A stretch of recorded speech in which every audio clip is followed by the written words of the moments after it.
Hi, everyone. First of all, thanks to the Owen Sound Field Naturalists for the invitation to speak at this year's Earth Week event. It's an honor, especially given that it's the 50th anniversary of Earth Day this year.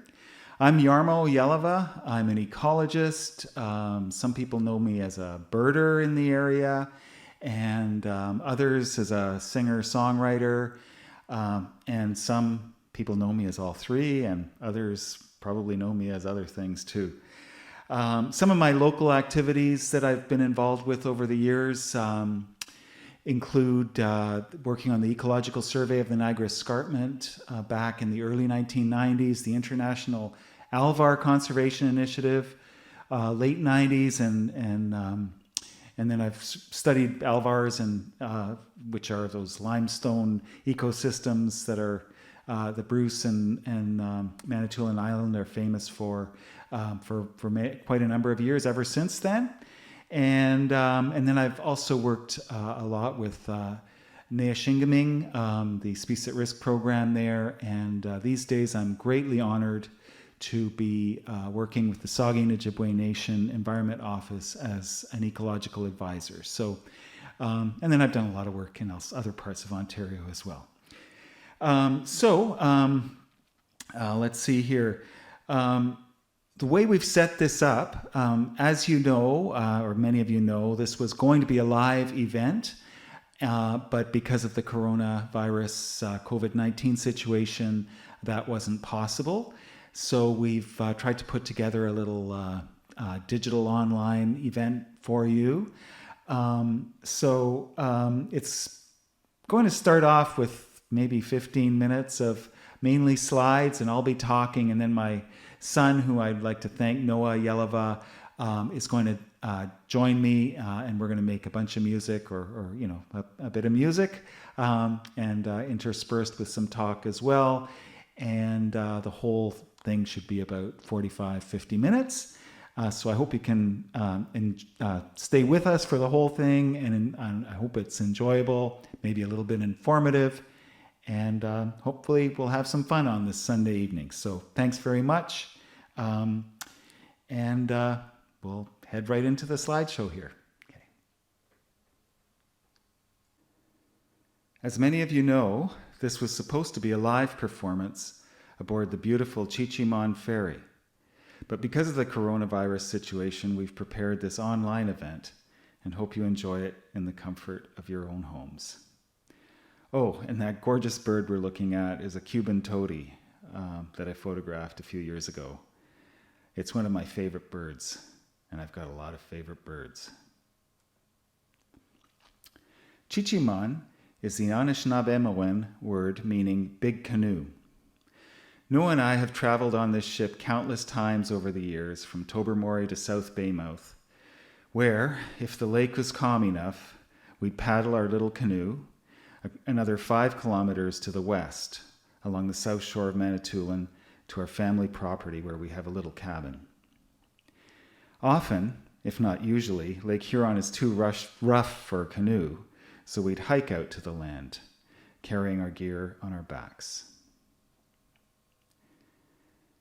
As we walk the shore, we mainly keep our eyes to the ground to carefully traverse the rugged, often wet and slippery 400 to 500 million year old dolostone bedrock at our feet for the hour-long walk to our land.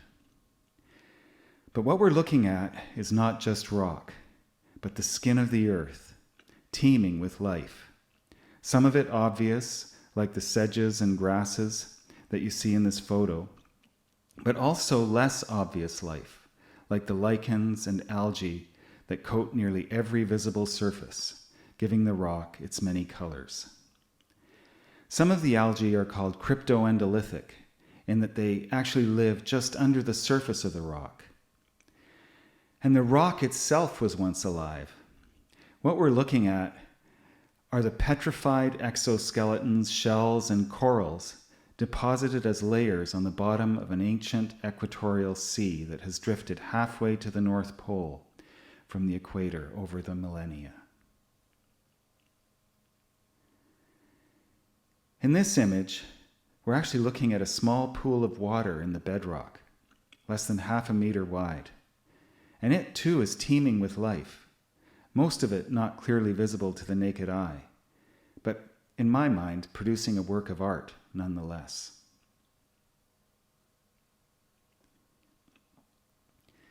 Over time, organic soils build up in little cracks and crevices in the bedrock, supporting a vast diversity of colorful wildflowers, especially in late summer if you've ever walked along the south shore of Manitoulin or the Bruce Peninsula for that matter. These include this goldenrod, which is providing pollen to this lovely black and yellow lichen moth. Here's another goldenrod, also on the shore, and it's providing essential nutrition to monarch butterflies late in the summer, building up fat for their 3,000 plus kilometer journey to the mountains of central Mexico, where they'll spend the winter.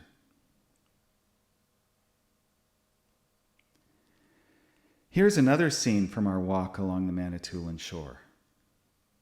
Look closely at this photo and think back to the previous images we've just looked at. How many straight lines do you see here? How many perfect rectangles have you seen in the previous slides in this one?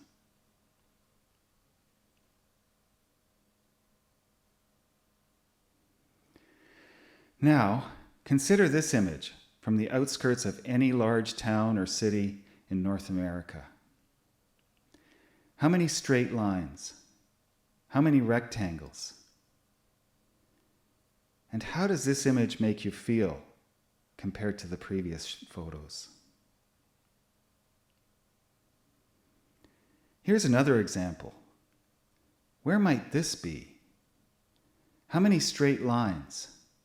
How many rectangles?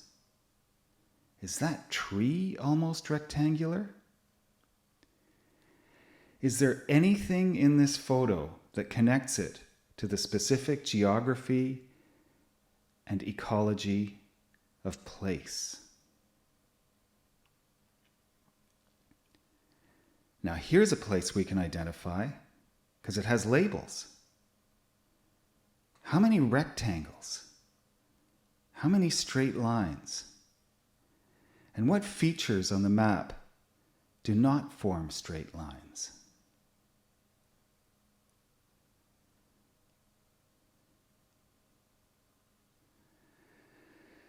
Now, consider this diagram. It was created by Eli Enns, a Nuu-chah-nulth political scientist from Clayoquot on the west coast. Eli was co-chair of the Indigenous Circle of Experts for the Pathway to Canada Target 1 initiative.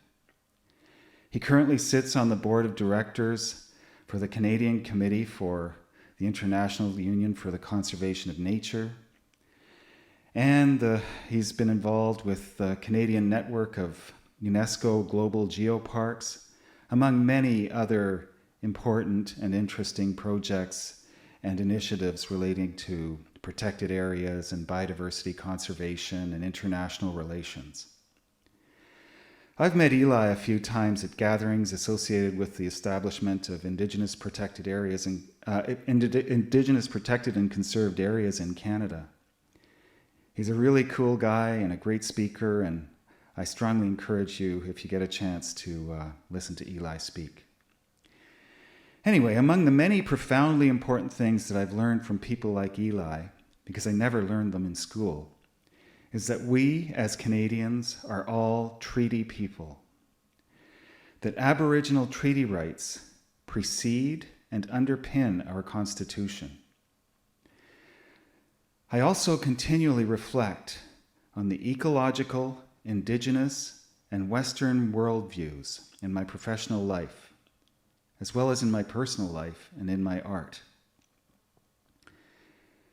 I'll just read some of Eli's words here, since I don't feel quite qualified to paraphrase or interpret.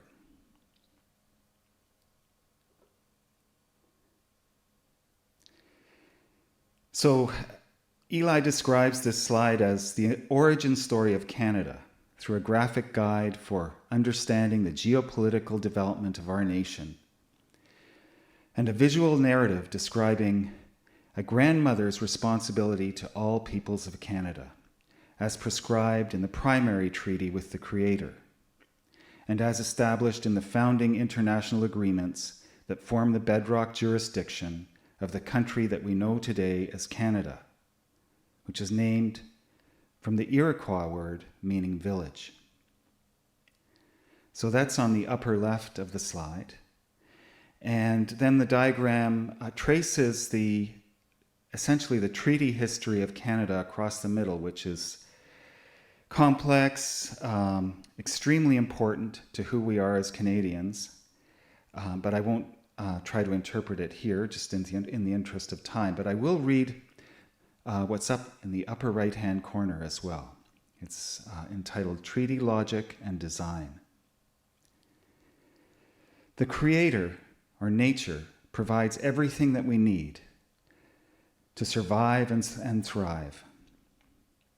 In reciprocity, we agree to be thankful for what's been provided, to treat what has been provided with respect, and when possible, to be equally generous with other people.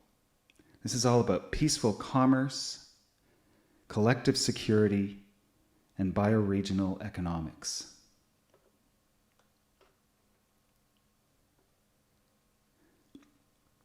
Now let's zoom into the bottom left corner of the diagram.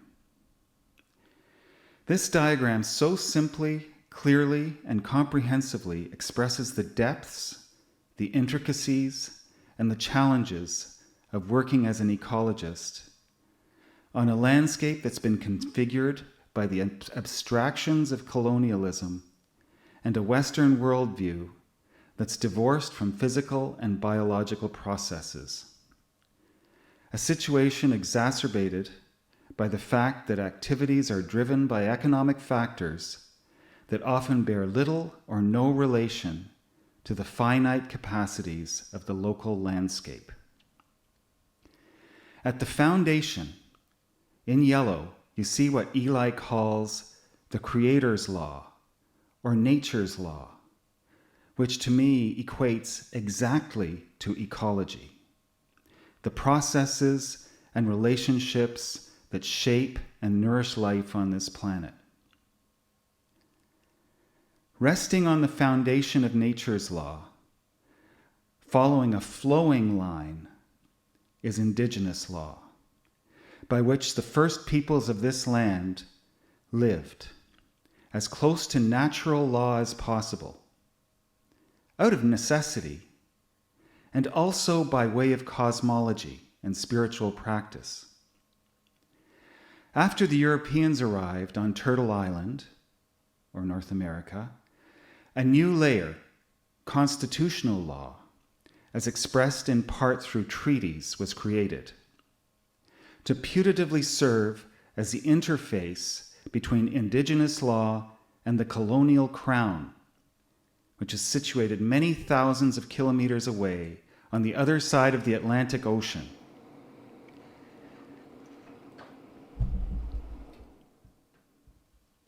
That was the wind blowing across the Atlantic that you just heard. Actually, it was the fan on the wall. Anyway, federal law rests on that constitutional law upon which provincial laws have been established across Canada. And at the surface, we have municipal law and the parceling of the landscape that results in concepts like property rights, landowner rights, zoning, bylaws, building codes, etc., that often have such a significant direct impact on local ecology.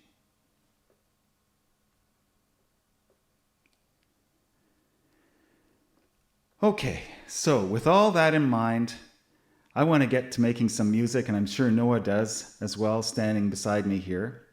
Anyway, that's me. Many years ago, I've always had a love and passion for the green and blue and vibrant natural world, for all things that slither and creep and crawl and fly.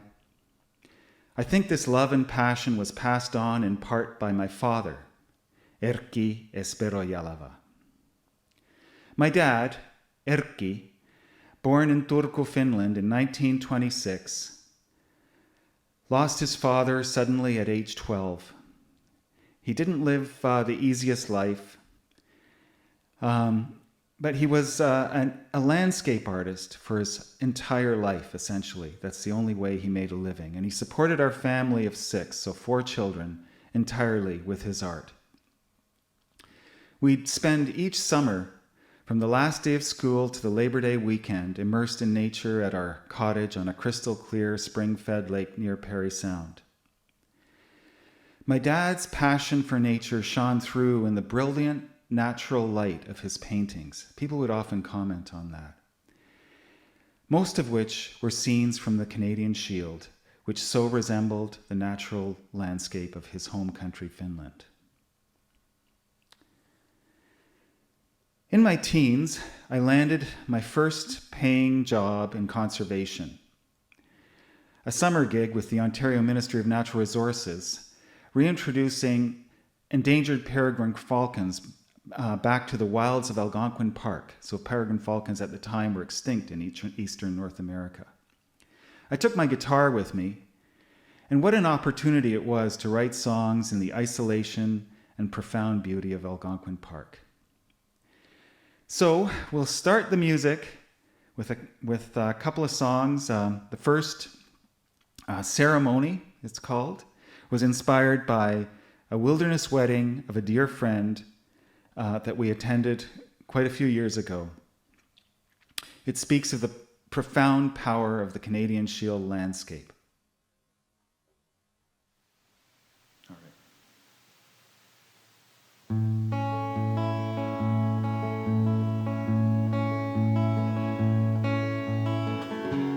Don't give me a camera, I will not freeze the river.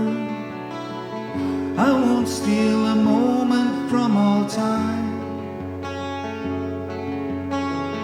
I will breathe the smoke of sage that we share under these old growth pines.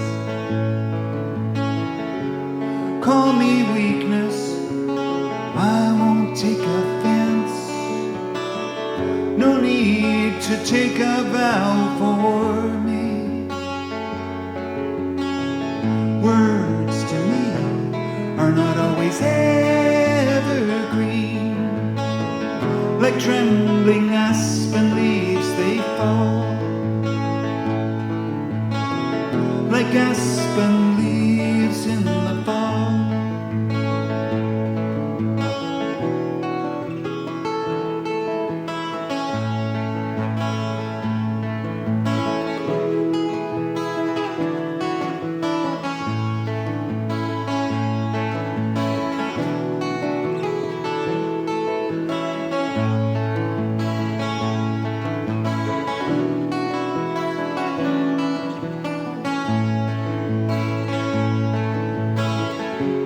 Under my breath, I'm listening very still to the solemn voice of the bride.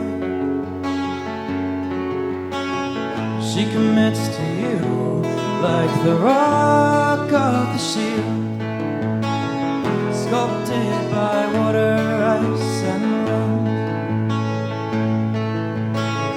Sculpted by water, ice, and wind. I can hear a river roaring through the trees. I can hear a giant waterfall. These words mean nothing against that crazy road that winds its way to the sea, that finds its way to the sea.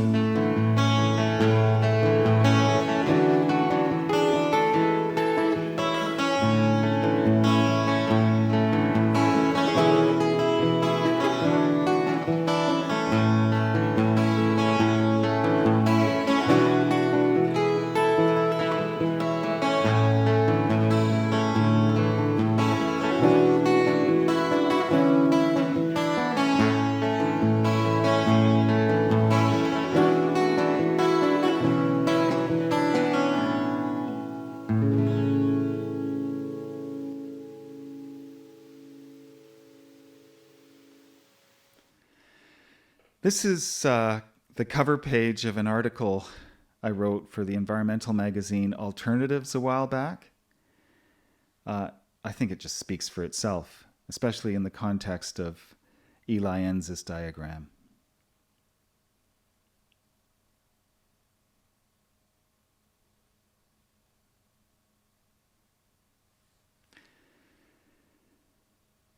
The title song of my second album, Rites of Passage, is about a hike I took in the mountains above the Valle Sagrado, or the sacred valley of Tepoztlan in central Mexico, where our little family lived for the better part of 7 years, and where we each fondly return as often as we can. I lost my way on that hike, ran out of water, and I may almost have lost my life had I not been lucky and found my way out by the end of the day. Canyons are really steep, and I was actually having trouble finding a safe way to climb back out. Anyway, this song is like a dream that came out of that experience. The story in the song isn't exactly what happened, but in the dream, I'm guided out of the desert with its canyons by a wise elder of the land.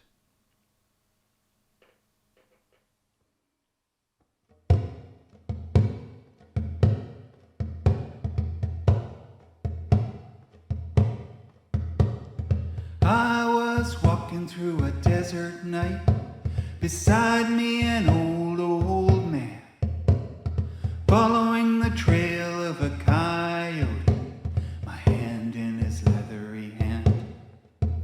In the distance we saw a figure, shimmering in the cool gray light, appearing like the moon between the clouds.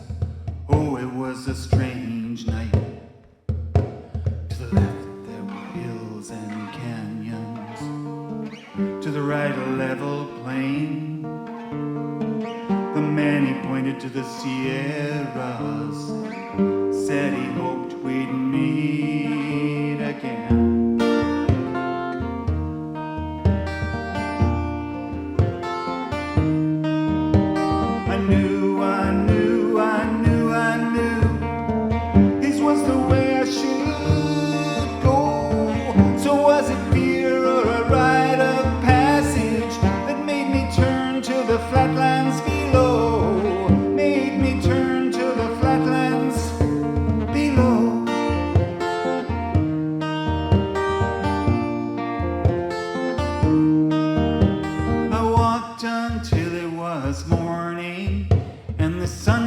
Its long, slow burn.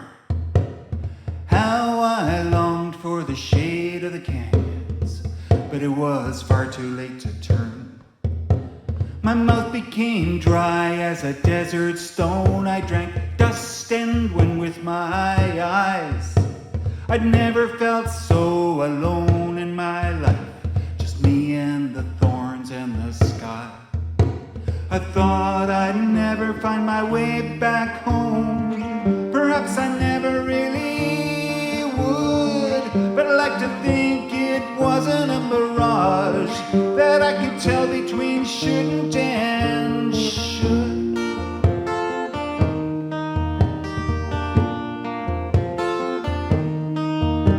I came to a road and a distant light as the sun set low in the sky.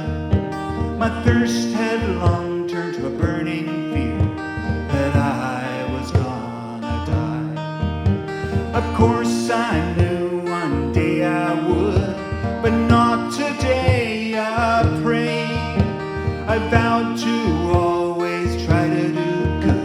That seems to be how this life was made. I knew this was the way I should go.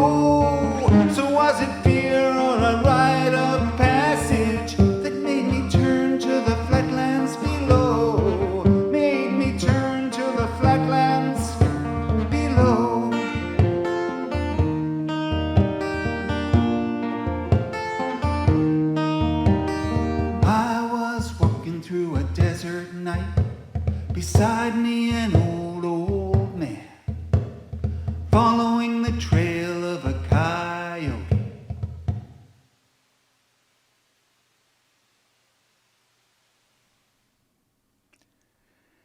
This next song, Playa Ventura, is about the song was written about a trip our family took when Noah was just just a little bit older than a toddler, maybe 4 or 5 years old. And we camped out on this deserted beach along the Guerrero coast, sort of south of Acapulco, a couple of hours south. And we woke up one morning and we looked out, and there were a few people huddled around something on the beach. And it turned out it was we went down, and I actually wanted to shield Noah's eyes when I saw what it was. It was a sea turtle, a female sea turtle that had been killed overnight, and the eggs had been extracted from the turtle, and it was lying there upside down. And it's a pretty sad sight. So anyway, this song is written for that mother sea turtle. And after the song, I'll share what's actually kind of a positive ending to that story. So the image that we've just been looking at of that sea turtle is actually a painting by a dear friend, Andres Buenfil, in Tepoztlan, Mexico. He was an ecologist, and at a very young age, in his early 30s, he had Lou Gehrig's disease, or ALS, and really quite rapidly lost use of most of his body. And he started painting watercolors after he'd lost the use of his arms. And he started painting with a paintbrush attached to a baseball cap because he was able to move his neck quite well. And at that point, and I asked Andres if he would paint a painting of a sea turtle that we could use as the cover of my album that I was making at the time. And so this song goes out to Andres, and it also goes out to all mothers of all organisms, but especially human mothers anyway, that's who it goes out to.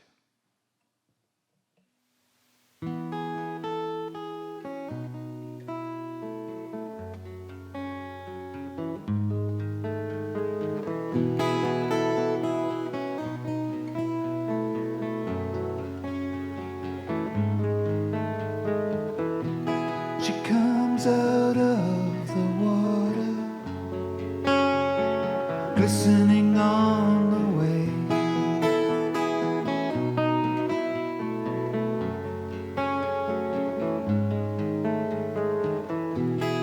Hoping no one would see her,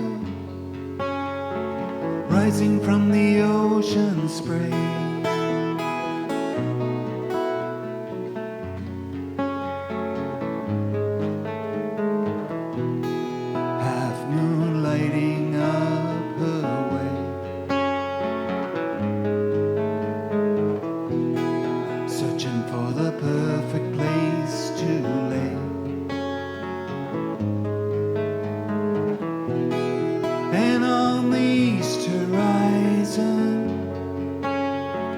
Village glow is on.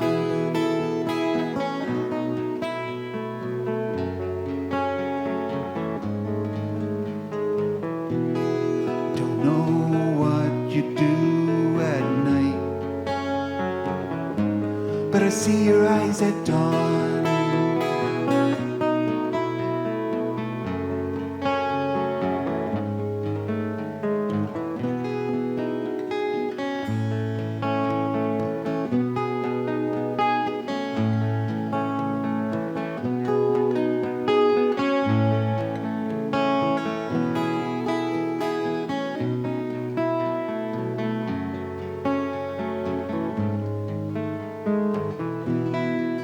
Much to do here in the day. The tourists come, but they don't stay. They look at you, you turn away.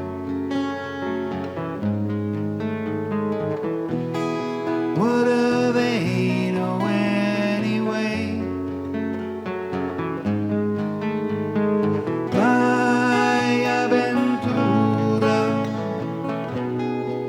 della tortuga. Ai ai ai ai ai ai ai ai.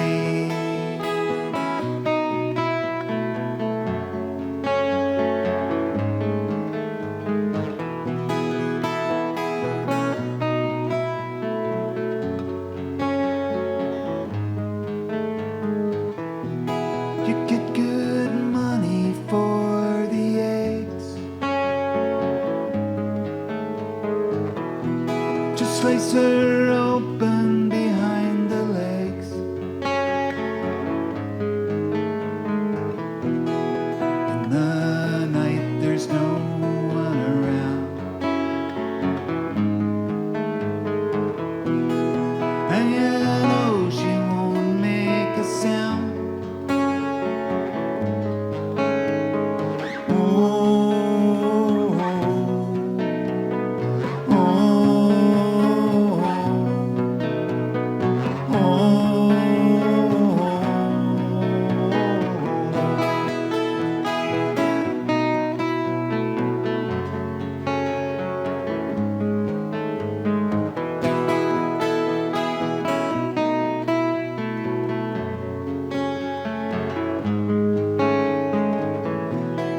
For 100 million years,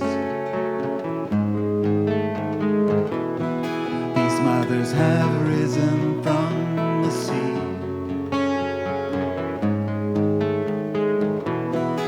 searching for the perfect place to lay. Ay, aventura della tortuga. Ay, ay, ay, ay, ay, ay, ay, ay.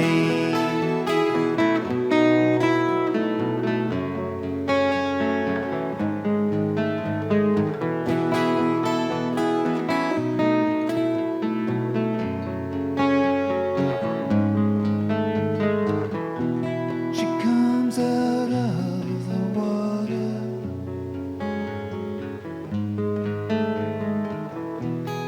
hoping no one would see her.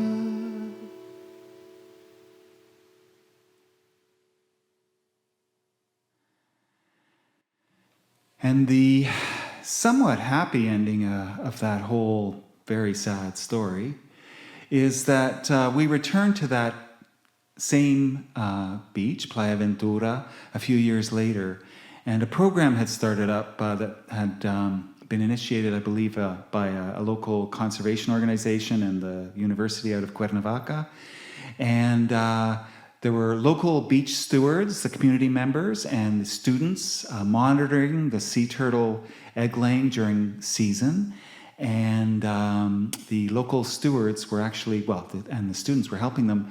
As the turtles lay their eggs, they would dig the nests up from the sort of public portions of the beach, move them to areas where the actual nests could be observed and sort of protected.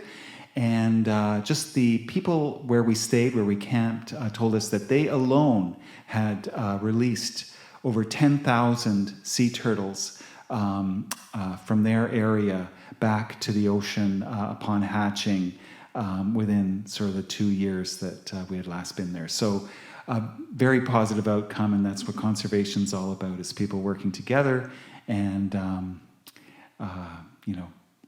that's it. So great.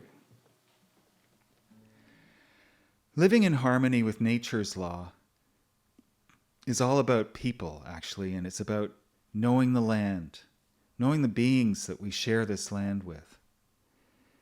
So it's about awareness and understanding and shared values.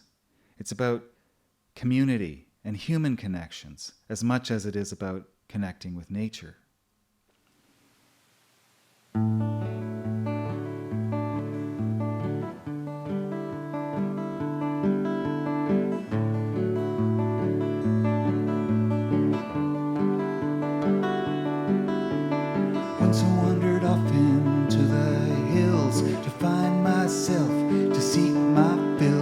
sure I could do it all alone, sleeping under the stars, just me and the moon. I had my visions, learned a lot of things, how small I was, how the whippoorwill sings. But when I returned to the circle of friends, I learned something else. We need to love if we want to be free. We need to give if we are to receive. To know these truths that have always been in every creed. Oh, why would they be?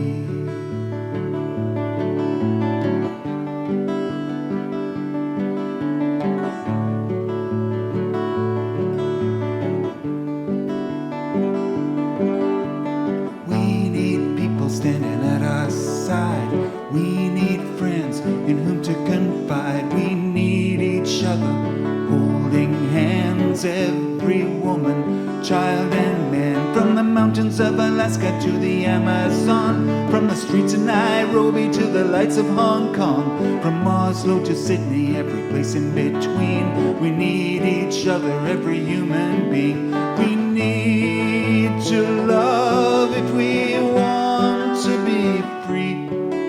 We need to give if we are to receive. To know these truths that have always been in every creed. Oh, why would they be?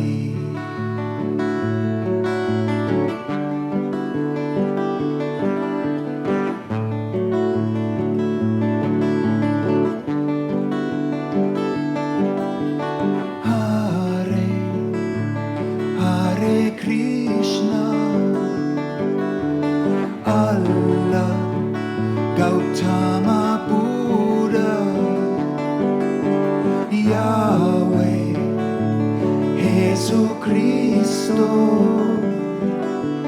Gaia, Gishimanitu,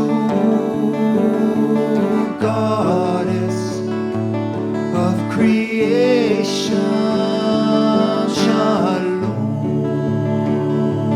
and Shalom, Shalom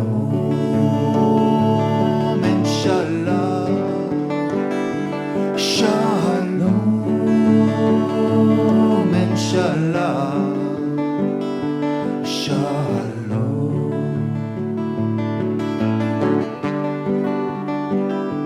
Shalom,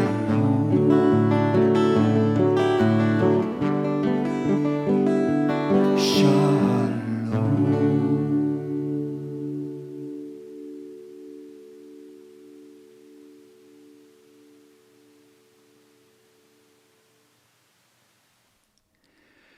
Living in harmony with natural law is also about innovation and inspiration. This sign that you see here was on the fence of a tea plantation in Sri Lanka. Allison and Noah's mom and he were on a trip to Sri Lanka a few years ago, and they took this picture, and they also saw those elephants in Sri Lanka. But this next song, A Bounce in Your Stride, really goes out to all those innovators and leaders in our communities and global leaders who really work towards the betterment of humanity.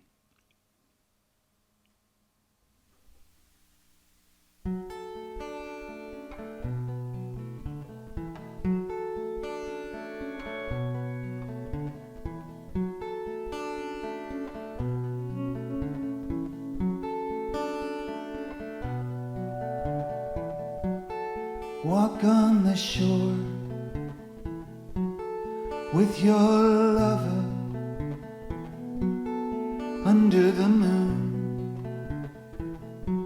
Oh, walk on the moon, walk on water.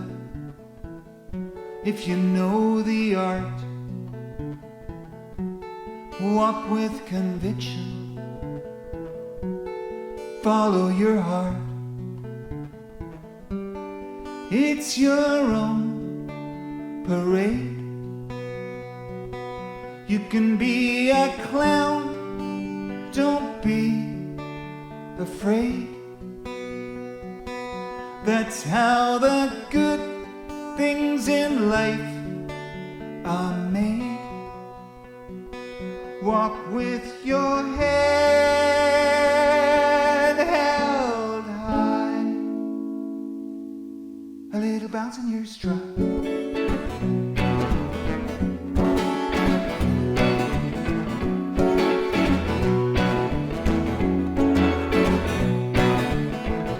Walk in a wheelchair, pretty much the same. We're on a red carpet, if you made yourself a name. Walk with your mother, if your mother is frail. Walk with the children, down Discovery Trail. It's your own parade. You can be a clown, don't be afraid. That's how the good things in life are made. Walk with your head held high, a little bounce in your stride.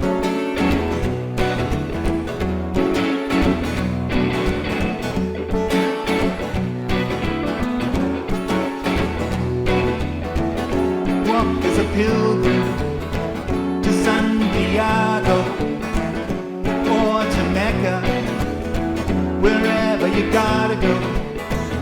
Walk with pride, but not conceit, with love and affection for all you meet. It's your own parade. You can be a clown, don't be afraid. That's how the good things in life are made. Walk with your head held high, a little bounce in your stride.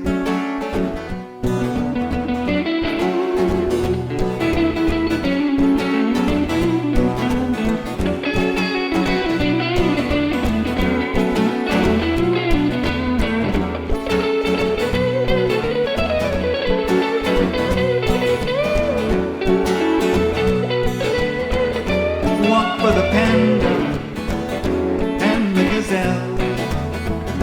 Walk for the waters that aren't doing too well, like Vandana Shiva, Satish Kumar, Nelson Mandela, wherever you are. Mahatma Gandhi, Martin Luther King, even Bob Marley. While you walk you can see. It's your own parade. You can be a clown, don't be afraid. That's how the good things in life are made. Walk with your head held high, a little bounce in your stride.